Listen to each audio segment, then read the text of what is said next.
Hello, my name is Andy and I am the Village Idiot. I'm armed with a car and a GoPro and an unhealthy amount of time on my hands. I'm using that time to attempt to visit every civil parish in England.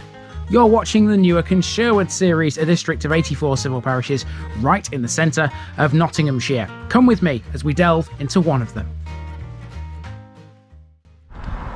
Welcome back to Newark and Sherwood again, everybody. Now, this road here used to be the A46, but as we've seen in the last couple of episodes, the A46 is no longer here.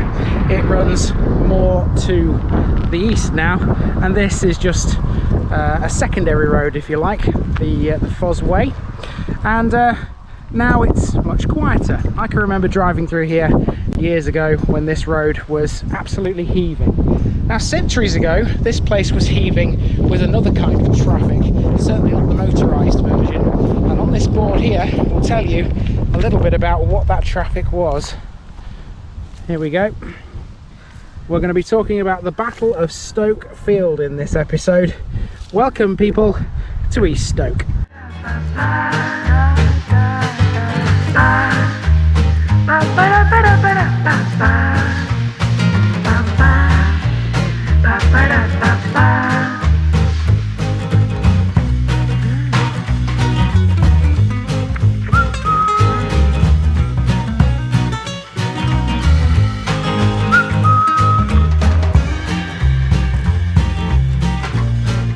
This Newark and Sherwood video is sponsored by Past Days, a family history blog by June Terrington. You'll find a link in the description.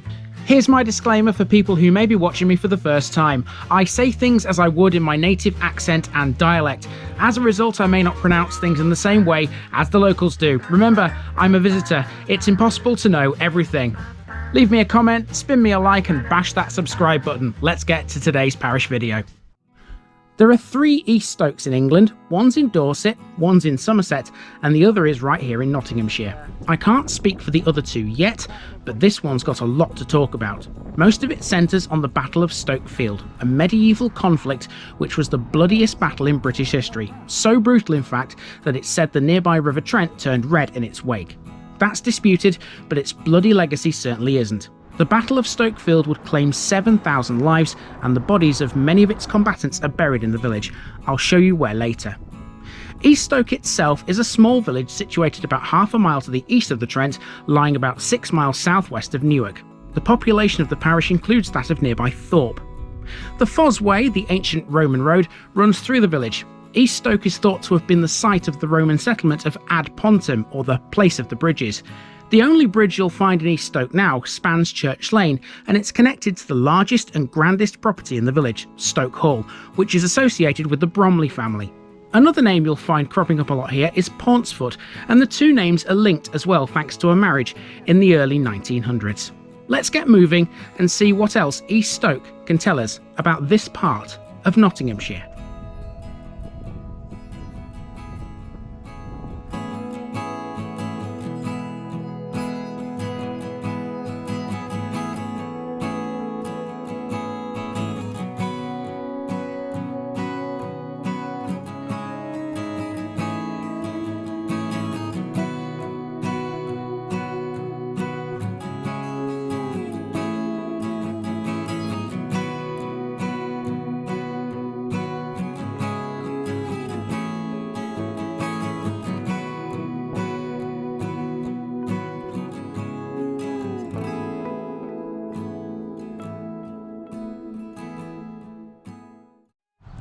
Our route around East Stoke is quite a short one because this place is a little limited when it comes to handy footpaths and access points. No matter though, it's still ticked off our list. On the corner of Moor Lane and the old A46 is this building. That's a former pub, looking a little worse for wear now. It was called the Paunceford Arms, named after a man we'll meet later. All around the village you're likely to encounter a few of these. The Battle of Stoke Field is, without a doubt, the largest and bloodiest slice of local history. They're well worth a read, these. The modern East Stoke village is a fairly tranquil place. It was sited on the once busy A46, the main route between Nottingham and Newark, which used to cut straight through it. That may well have increased the average house price. I mean, this house, for example, a converted barn, is currently up for sale at a massive £795,000, according to Rightmove. Now, of course, with this being quite a small village, it's very linear. It's certainly not the kind of place that you can walk around in a circle. There is a circular walk you can do. You're probably better off biking it though. Not that these guys are. You are probably better off driving it or biking it because the circular walk is quite long. It takes you down to Eden Hall, which we saw at the end of the Elston episode last week. And we simply don't have enough time to be doing that. So the plan is to just walk as far as the sort of end of civilization up here along the old A46, turn back on ourselves, and then drive down to the church, which is separate from the main village, and have a look at the deserted medieval village that's in between the two. And then we'll talk a bit about the Battle of Stoke Field when we get there. East Stoke leads a pretty humble existence. There are no shops, nor are there many basic amenities now the pub has gone, but at one time it did have more.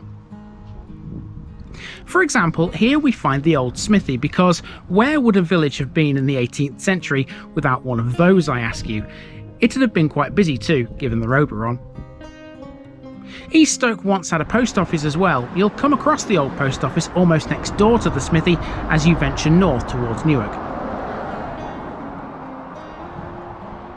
Other than that, East Stoke is a collection of mainly 18th and 19th century red brick houses laid out along the old A46. Away to the north though is a vast area of parkland, and that belongs to arguably East Stoke's grandest property, Stoke Hall. It's simply known as the Park.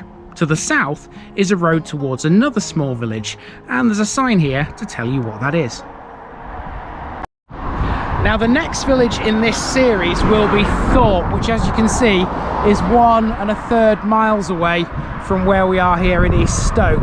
And that means turning down the road where the parish notice board was a few moments ago. So we're not going to walk down there, we're going to drive down there towards Thorpe with the camera on the dash to catch those properties on the way towards that one. Off we go then towards the church, and on the way we'll pass Stoke Hall on the right. Stoke Hall is a Grade 2 listed mansion, which is a registered venue for weddings. Like most of the village, it's made of red brick, and it was built in 1812 for the Bromley Baronets by Lewis Wyatt, incorporating parts of an earlier building. It was partly demolished in the 1920s. The Bromley family have a long association with East Stoke and have contributed quite a lot to its history. For one thing, they were responsible for setting up schools in the village. St Oswald's Church is adjacent to Stoke Hall. It has many memorials to the Bromley family. Dowager Lady Bromley is even known for painting one of the church's windows. The female Bromleys were quite the artistic lot. We arrive at the church by passing under a bridge, which carries a track from Stoke Hall. I can only assume this was built for ease of access to the surrounding farmland. Now let's go into the church.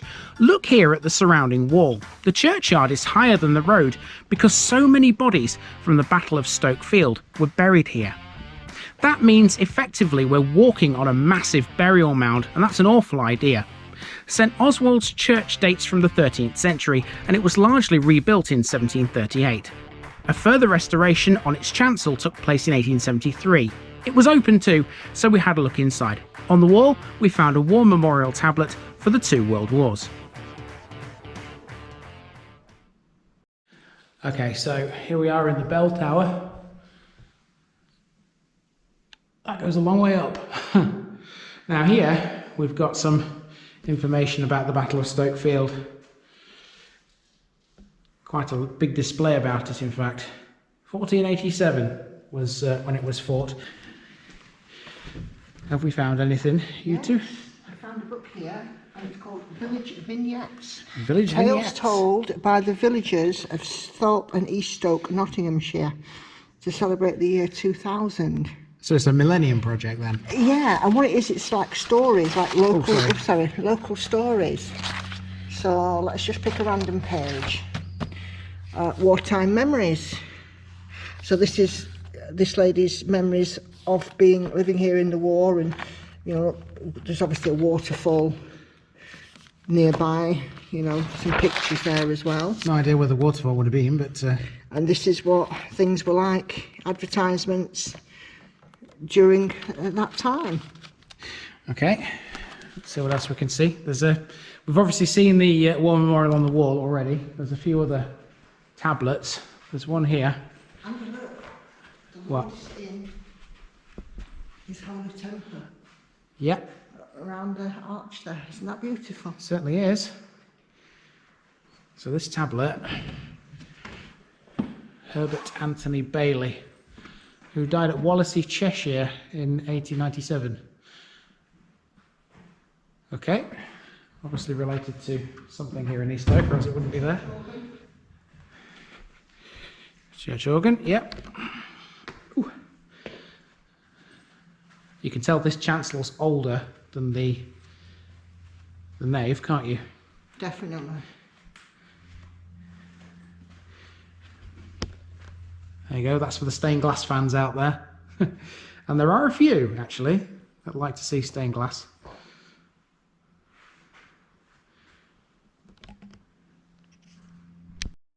The churchyard has some interesting features. Take this memorial to Julian Pauncefort, the very first British ambassador to the USA. His daughter, Lillian, married Sir Robert Bromley. Perhaps the most well-known memorial in the churchyard is this one, a stone which commemorates the 7,000 people who died in the Battle of Stoke Field. And on that note, as you leave the churchyard heading towards the Trent, there's another information board about the battle. You really can't escape its history in this place.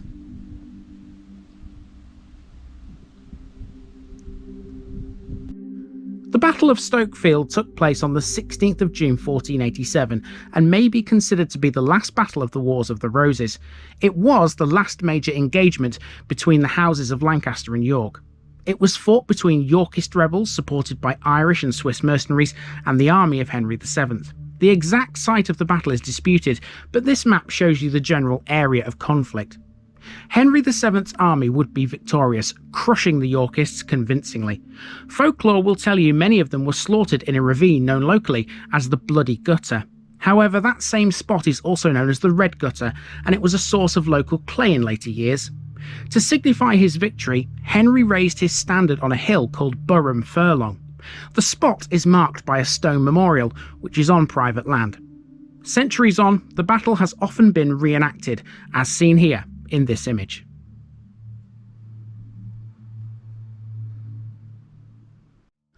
Off Church Lane there's a huge set of earthworks, possibly the largest I've ever seen.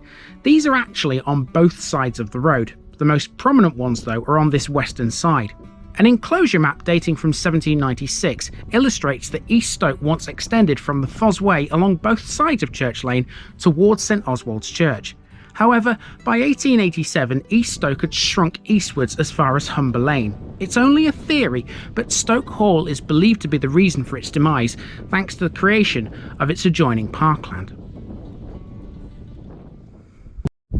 And with that, it is now onward towards Thorpe, the next one in this series. So the camera will be going back on the dash and we'll drive across the crossroads towards Thorpe to catch the rest of East Stoke.